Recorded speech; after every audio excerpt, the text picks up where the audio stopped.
नमस्कार दोस्तों, आपका बहुत बहुत स्वागत है एक कदम अध्यात्म की ओर में। दोस्तों, धोनी वाले दादाजी की कहानी के 4 भाग आ चुके हैं। ऐसा अद्भुत और रहस्यमय जीवन ना ही कभी देखा और ना ही सुना। इनके दरबार में रोज नए चमत्कार होते ही रहते थे। लोगों ने अपनी आंखों से साक्षात देखा है। पिछले भाग में हमने देखा रामफल दादाजी की मृत्यु हो गई। ये कैसा रहस्य है? अब आगे क्या चमत्कार होने वाला है? तो चलिए आगे की कहानी सुनते हैं। रामफल दादाजी की मृत्यु के पश्चात उनके सारे भक्तजन शोक में डूबे हुए थे। कुछ समय बीत गया, लोगों के मन में समाया हुआ शोक अभी शांत भी नहीं हुआ था कि फिर चमत्कार सुनने को मिला। खांडोन नाम के स्थान में एक जटाधारी, बड़ी बड़ी दाढ़ी मूछों से युक्त महात्मा जी प्रकट हुए। गांव के बाहर लोगों ने देखा कि छोटी छोटी लकड़ियां जमा करके वे धूनी में डाल रहे हैं। उनकी आकृति देखकर लोगों को उनके पास जाने का साहस तक न हुआ। फिर भी कुछ लोग हिम्मत करके उनके पास पहुंचे तो उनके आश्चर्य का ठिकाना ना रहा, क्योंकि यह महात्मा जी कोई और नहीं बल्कि वही रामफल दादाजी हैं। ऐसा लोगों को दिखाई दिया। लोगों को जब यह बात पता चली तो बड़ी संख्या में दर्शन करने वहां पहुंचने लगे।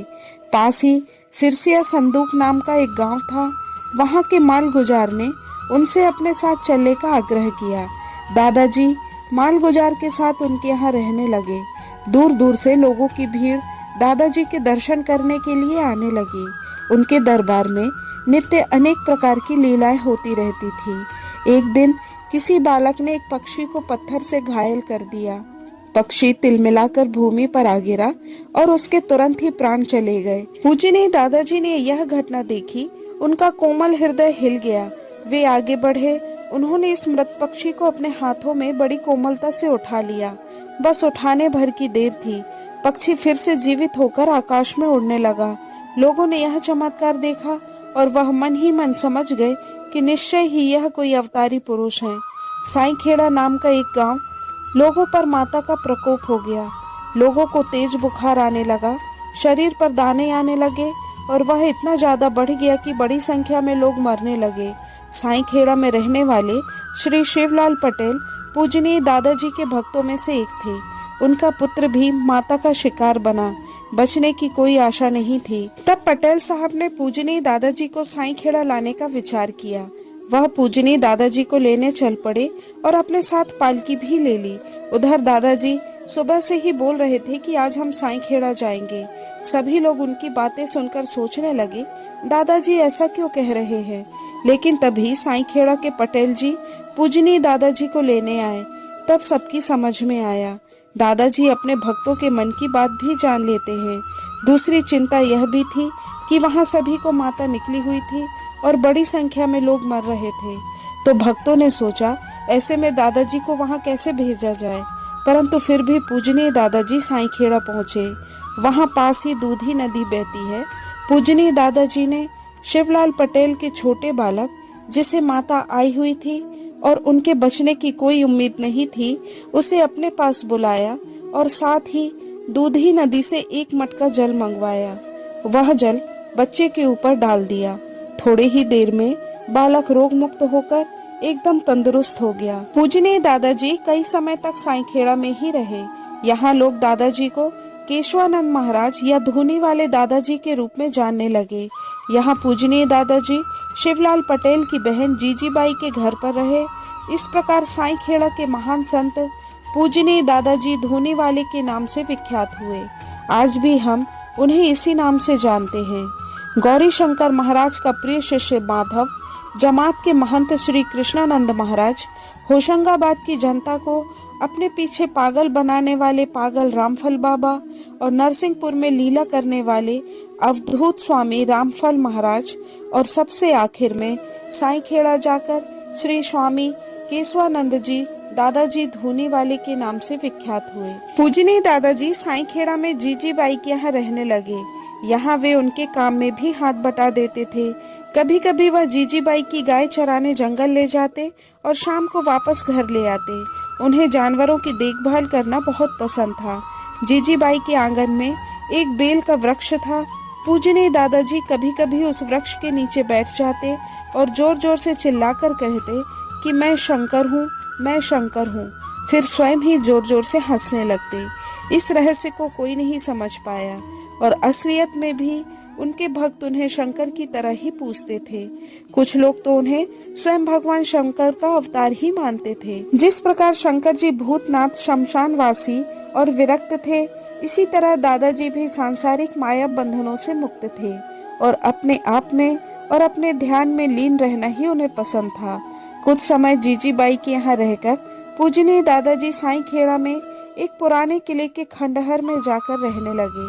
यहाँ एक पुराना चबूतरा था जिस पर बाद में टीन शेड बनाया गया। वे इस चबूतरे पर अपना आसन जमाए बैठे रहते थे।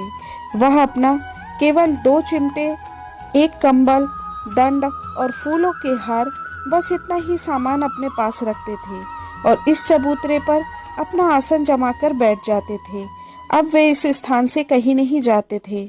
इसी स्थान पर बाद में दादाजी ने अपने हाथों एक मकान बनाया। यह मकान आज भी सुरक्षित है। यहीं पर दादाजी की नित्य धूनी जला करती थी और भंडारा होता रहता था। दूर दूर से लोग पूजनीय दादाजी के दर्शन करने यहाँ आते रहते थे और उनके चरणों में कुछ भेंट या नैवेद्य चढ़ा देते थे। पूजनीय दादाजी भेंट की सामग्री सीधे धूनी में डाल देते थे और जो भेंट लेकर आता था उसे स्वयं प्रसाद देते थे। वह कौन सा प्रसाद देते थे, यह भी बहुत ही महत्वपूर्ण है। पूजनीय दादाजी प्रसाद में एक डंडा मारा करते थे। कभी किसी के सिर पर मारते, कभी किसी की पीठ पर मारते।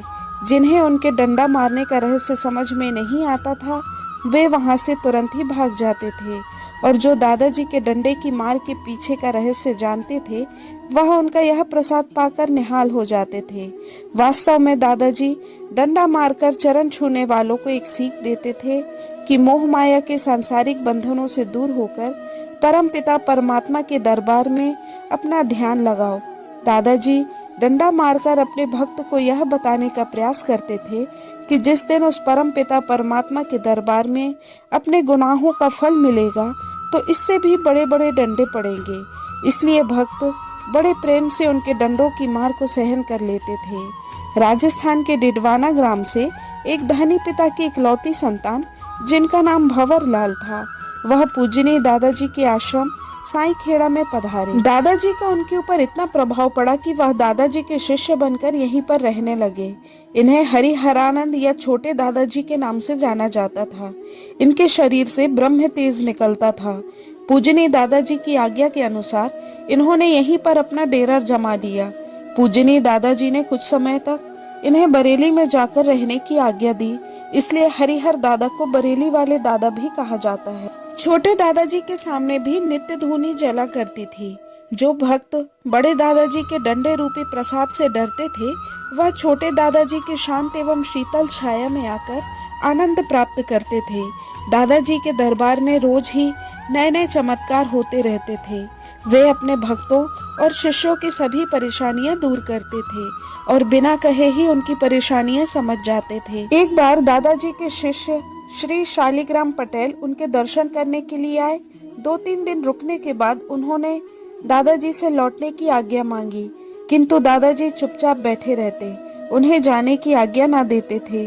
दादा के दरबार का यह नियम था कि बिना आज्ञा के कोई जा नहीं सकता।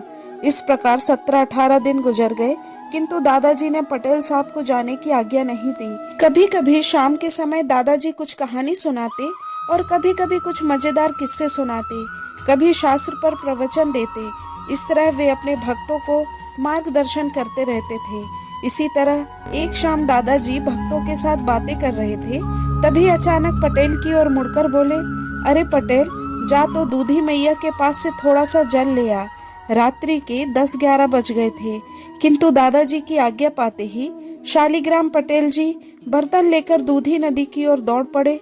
पानी से भरा पात्र लेकर वे दादाजी के सामने खड़े हो गए। दादाजी ने आज्ञा दी, अरे पटेल, वह जल धूनी में डाल दे। उन्होंने आज्ञा का पालन किया और धूनी में जल डाल दिया और जाकर अपने स्थान पर बैठ गए। इतना कहते ही दादाजी ने कहा, तुझे वापस अपने घर नहीं जाना क्या? तेरा घर बार कौन देखेगा? जा, तू अभी अपने गांव जा। और फिर अपने दूसरे शिष्यों की ओर देखकर बोले, इसे अभी के अभी यहाँ से बाहर निकालो। आधी रात का समय था, कोई गाड़ी या वाहन नहीं था। अब कैसे जाए, लेकिन दादाजी ने कहा है तो जाना ही पड़ेगा। जैसे तैसे उन्हें एक किराए पर टैक्सी मिली और वे वहां से निकलकर अपने गांव पहुंचे। गांव में कदम रखते ही वहां का नजारा देखकर उनके रोंगटे खड़े हो गए, क्योंकि पूरा गांव जलकर राख हो गया था। सिर्फ शालिग्राम जी का घर और गौशाला ज्यों का त्यों था, वह आग से नहीं जला था। गांव के लोगों से पूछताछ करने पर पता चला कि जब दादाजी ने 10-11 बजे पानी लाकर धूनी में डालने को कहा था, उसी समय यह घटना घटी थी। यह सुनकर पटेल साहब मन ही मन दादाजी को प्रणाम किया और प्रेम भक्ति से उनका दिल भर आया। दोस्तों, इस तरह दादाजी अपने भक्तों पर हमेशा कृपा करते रहते थे। अपने भक्तों के बिना कहे ही वे उनके सारे दुख दर्द दूर कर देते थे। धीरे धीरे उनके भक्तों की संख्या बढ़ने लगी। हर किसी पर अपनी कृपा करते थे। इंसान तो क्या, जानवरों के भी दुख तकलीफें वे नहीं सह पाते थे और उन्हें पल भर में ही दूर कर देते थे। पूजनीय दादाजी ने 1907 से लेकर 1928 तक साईं खेड़ा में निवास किया था। इस दौरान साईं खेड़ा का स्वरूप इतना विशाल हो गया था कि दर्शनार्थियों की इतनी भीड़ जमा होती थी कि कुंभ के मेले जैसा भ्रम होता था। वहां के लोगों का कहना था कि सारे भारत के पवित्र तीर्थ मानो साईं खेड़ा में आकर रहने लगे हैं।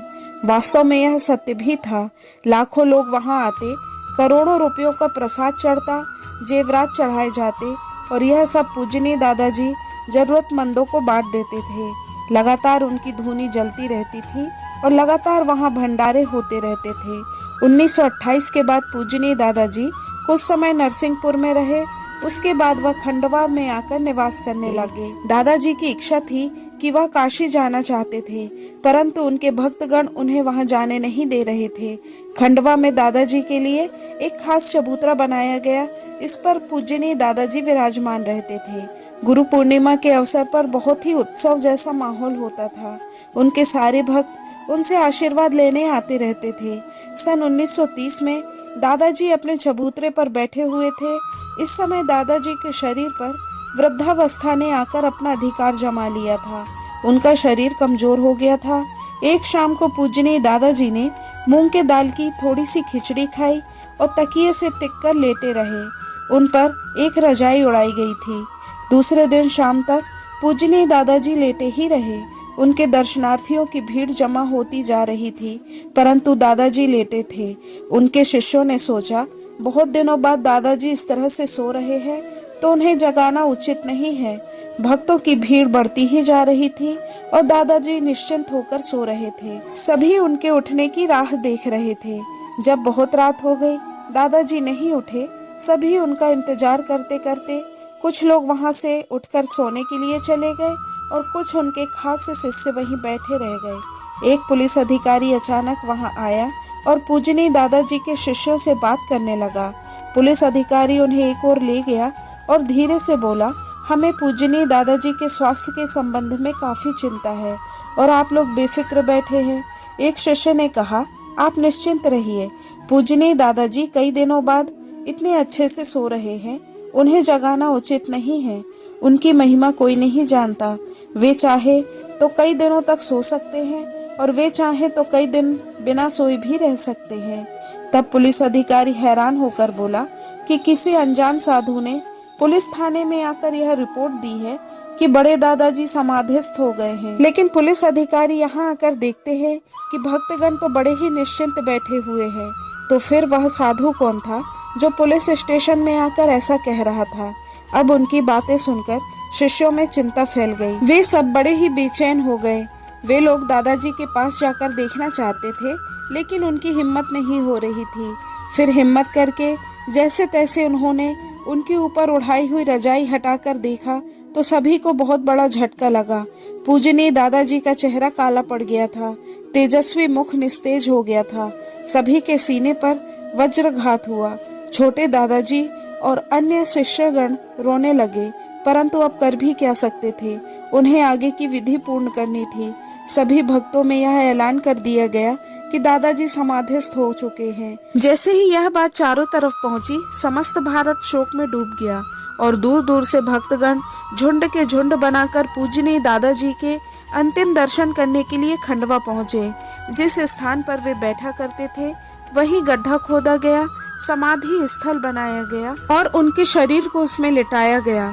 खंडवा में जो समाधि स्थल हम देखते हैं उसी के नीचे पूजनीय दादाजी विराजमान हैं और आज भी अपने भक्तों और शिष्यों के बीच मौजूद हैं। आश्चर्य, रहस्य और रोमांच से भरी हुई यह पूरी कहानी कोई काल्पनिक नहीं है, बल्कि दादाजी के जीवन की सच्ची गाथा है। इस कहानी को सुनने के बाद रोंगटे खड़े हो जाते हैं।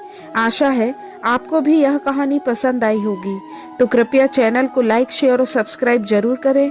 धन्यवाद। जय धूनी वाले दादाजी की।